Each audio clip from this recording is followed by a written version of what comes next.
The bush. Every city has a bush around it. And it's this bush that you need to get into. The walkabout, the vision quest. What more vision do you need?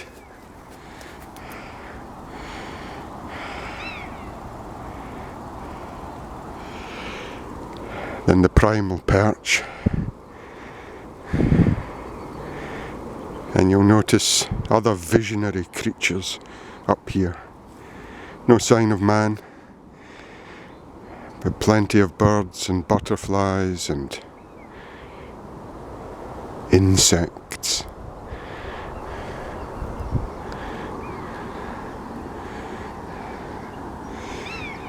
And the weather, June the 12th, and it's just about to break. They're expecting a storm later on, but I could have told you that just through my bones. And in Warsaw they had a term for this, they called you Meteopathy, that you could feel the weather before it arrived. Your bones started rumbling, your spine started tingling, your head started hurting. And there you get massive build-up of air pressure and huge summer storms, uleva, big rain they called it. And you don't get that here in the west of Scotland, but occasionally you will get a build-up of air pressure, humidity and a short storm. And so I was thinking about that. Another superpowers, telepathy, being the ability to read nature. That's all it is. That's what mind was once upon a time, when life was simple, devoid of the frivolous, the superfluous and the extraneous, which is what capitalism needs in order to function. And so people are so weighed down with this frivolous non-essential that, of course, reading minds is impossible. But then there's nothing to read.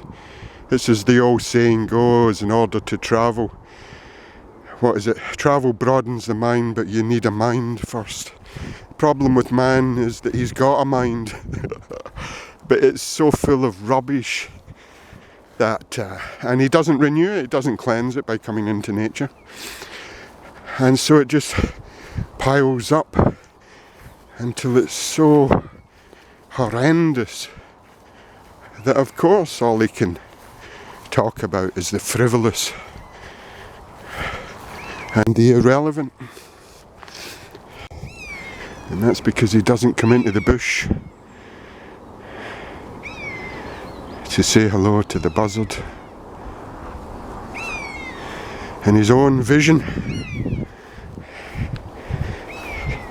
And so telepathy is simply reading nature. And when you come in and develop an intimate relationship with nature, telepathy's easy. And then we're on to Gaiapathy, the love of the earth. And again, it comes from forming a strong bond, developing an intimate relationship by coming into nature, unworlded, unleashed, emphatically unaccompanied, which gives forth to total availability. I think it was Gabriel Marcel that said that total availability leads to life. And it's your ability to avail yourself of this frivolous and extraneous that allows you to emerge into life with a capital L and into vision. And so there you go. Meteopathy, telepathy, Gaiapathy. And once you've